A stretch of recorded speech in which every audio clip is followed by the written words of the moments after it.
Alright, we are here to piss off more Harley guys with my Harley reviews. We're here at the demo day and I'm taking out the Road Glide ST. I can just get my hips working and throw this big girl around, you know what I'm saying?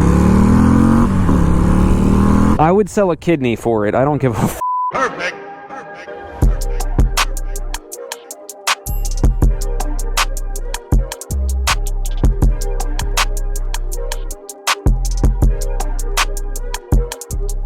Welcome back to Life of Birch. This is Birch, and this is the biggest Harley I've ever been on. And when I say piss off Harley guys, I don't mean intentionally, but I have never gotten more hate comments in my life than with the Harley reviews. So it's only right to be back and do some more. We got Andy of Motos, Cades, and Coffee, and then we got Moto Miracle over here. Both of them are local YouTubers. Check out their channels. I'll link it below. This thing looks sick. Whatever this like battleship gray color is absolutely sexy, is the only word I can think of. I really like the bronze accents on the engine that match the front wheel. Well, both wheels, but you can really only see the front wheel because of the bags. And this has the big old 117 motor, so we'll see how she gets up and goes. I'm super excited. Let's get out on the road and see what we can get going on.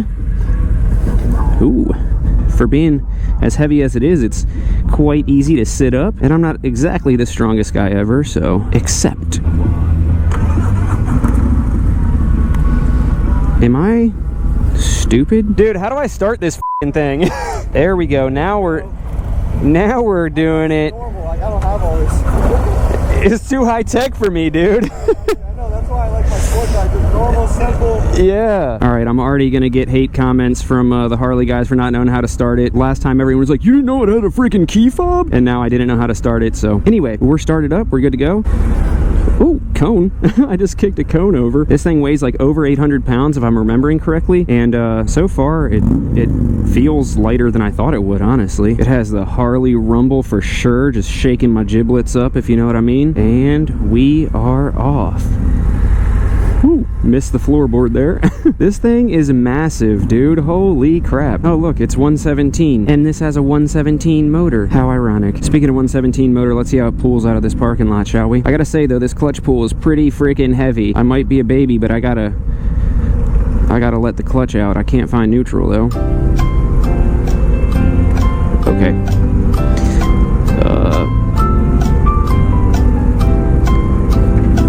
Alright, we'll give up on finding neutral. We're going anyway. Alright, you ready? Ooh, yeah, she pulls. She's a ripper, dude. Now, if you guys are new to the channel, I should point out the fact that I'm not too much of a specs guy, so I'm not going to go over all the fancy specs because I probably don't know them. When I do test rides, I like to talk about how the bike feels and how it makes me feel, more of like what it's actually like to ride the bike instead of reading you guys a brochure. So I'll say first things first, one of the things that catches my eye, ooh, obviously not the shifter because I friggin' missed it. Anyway, one of the things that catches my eye is the fact that you have a nice mix of like the analog, but also you still have some of like the fancy tech up there with the big screen. When I rode the Lowrider S, I feel like I would have liked a little bit more technology, but when I rode the Sportster S, I feel like it was like too technological, if that makes sense. Like I wanted some of the rawness and like analog feel to it, so this is a nice little mix. All right, should we see if I can find neutral at this red light since I couldn't find it at the other one? Okay. Yeah, I'm just fiddling around. If you want to find neutral, you're... Oh, neutral! Let's go! It hurt me talking about it. But yeah, neutral by no means is easy to find on this bike. I don't know what these are. Are these just like a design thing? Oh, I thought somebody was honking at me, but he just accidentally hit the horn. Yeah, I guess these are just a design thing. I was like, are these like ports where you can put like a USB thing or something? That's probably what that is, maybe. I can hear the Harley guys shaking in their freaking boots right now, just so pissed that I don't know what any of this is. You can hear that distinct clunk when it shifts, but it's not like you can hear it, but it doesn't like jerk, you know? It shifts really, really smooth, but you still get that mechanical feel to it, so I really like that. You got a whole like entertainment center here with the speakers and everything. I'm sure that is awesome for road trips. I can't mess around with it now though because, you know, copyrighted music and all that kind of good stuff on YouTube, but I can see how this would be really nice when you're cruising. You get the music, but like you still are able to hear everything around you and be aware of it, as opposed to like having headphones in or something like that, to where I feel like it just blocks out lots of the outside noise and makes you less aware of your surroundings. surroundings. The fairing is nice and big, and I can definitely feel all the wind being directed around me, which is nice. On the ride here, like I said, today's really windy, so on the ride here I was just getting pushed around. But with this fairing, it's directing all the wind around me, but it's still small enough that I can see everything just fine, you know what I mean? Look at Andy just cruising with his hands off. We're taking a right turn here. Ooh, I went to hit the brake and just smashed my shin on the freaking air intake. Oh, that's kind of annoying. Ooh, she leans into it. For a big girl, she freaking gets it. Yes. For a big girl, she can get thrown into some turns. Let's go into first as we pull onto this road. I think this is where we accelerate a little bit, so we'll see what she's got.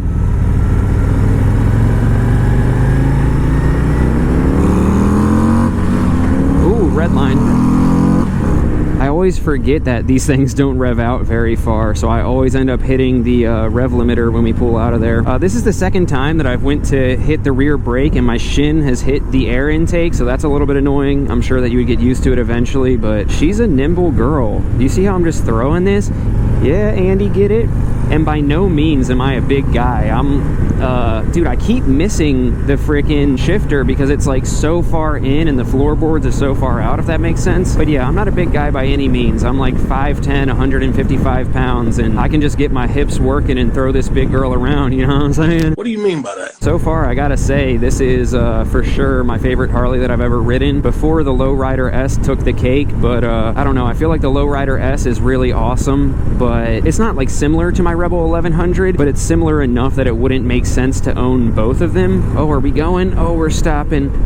Let's test out the ABS. How you liking it? Can't find neutral to save my life. I love it though, man. I would ride this thing to California and back and not hesitate at all. Gotta go on that CPO deck. Yeah. All right.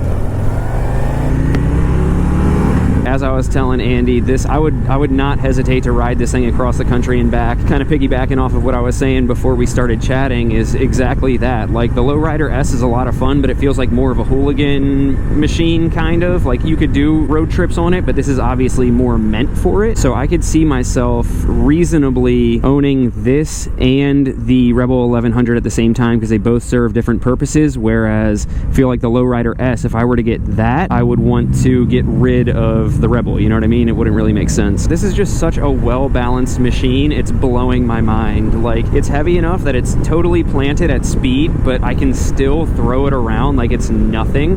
The brakes are really good, as you saw from us having to come to a quick stop at that light back there. At low speeds, it still feels nimble enough because, I don't know, it's heavy, but it feels like it's not top heavy, you know what I mean? Could I see myself riding this around town, like just going to downtown and getting coffee? Probably not, but if I were doing a road trip, this would be the bike for me. And it has enough power that, like, you won't get bored of it, you know what I mean? With that said though, I feel like I would definitely do a stage 2 or stage 3 kit on it just to really make it scream, but I'm loving it. And I also understand floorboards now. Having floorboards that, like, your entire foot can fit on instead of just little foot pegs, this is nice.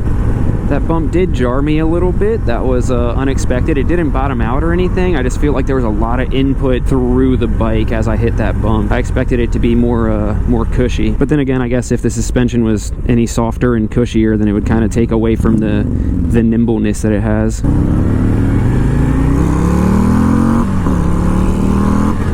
Yeah, I like it. I like it a lot. As far as the seating position and rider triangle is concerned, I feel like it's super, super comfy. The seat, I'm assuming, is a stock seat, and it's comfortable enough from what I can tell. Obviously, we're not putting a whole bunch of miles on it, so that might change if you're on a longer trip, but it seems really nice for what it is. I don't like forward control, so the fact that these are mids, but still like a little bit further forward, if that makes sense, is nice. The tank is really wide. You can, like, feel it in between your legs, but it's nice because it's not, like, obnoxious. Like I said, I'm a very thin-framed lad, and it's still not really burdensome, you know? This thing is like a ripper of a couch on wheels, and I don't know the price tag on these things, so that might change my mind on it a little bit, but not knowing the price tag, it's great. What did he say?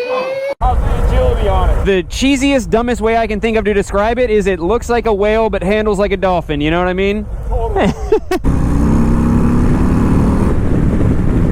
Oh yeah. All right, this audio might be a little bit too loud to use because I'm sure the wind is making everything pop. However, the wind is blowing right now, I am getting some buffeting on my helmet. Obviously, it's still a lot better than riding without a fairing, but I'm about 5'10", and I am getting some wind kind of hitting the top of my helmet. All right, let's throw this big girl around this turn.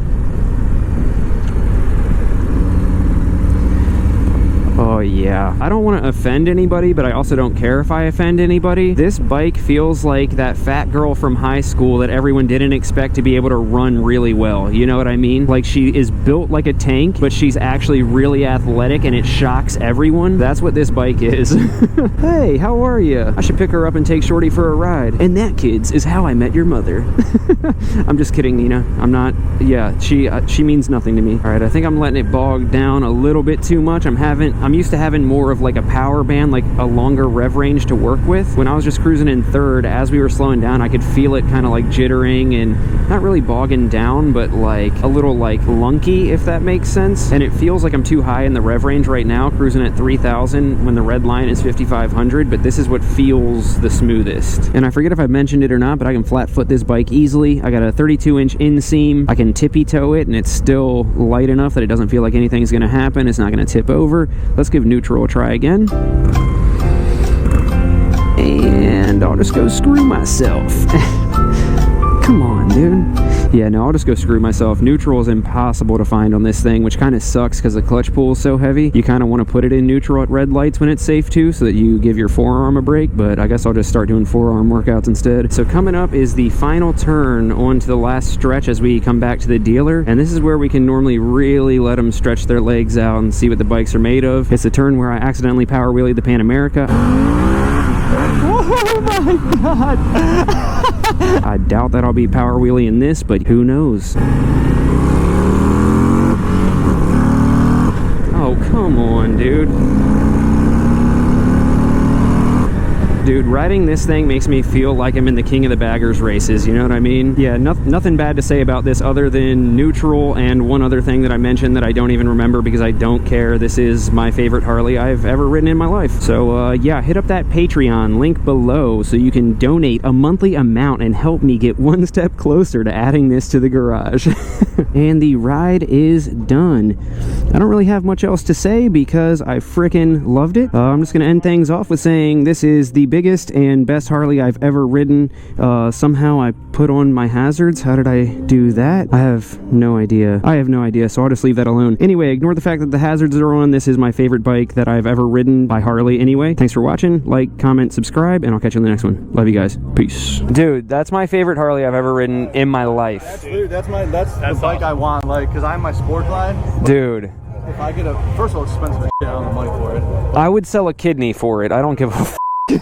Oh, so basic. Hope you play this. Damn, I prayed it. Nice song and I became this. Oh, souls fake it. Paid those placements. Fuck shit. And I'm still waiting on the brighter days. Been a minute, been rough many times more. And I'm kicking rocks to a sky of gray. Praying hard, talk to me before I'm done for.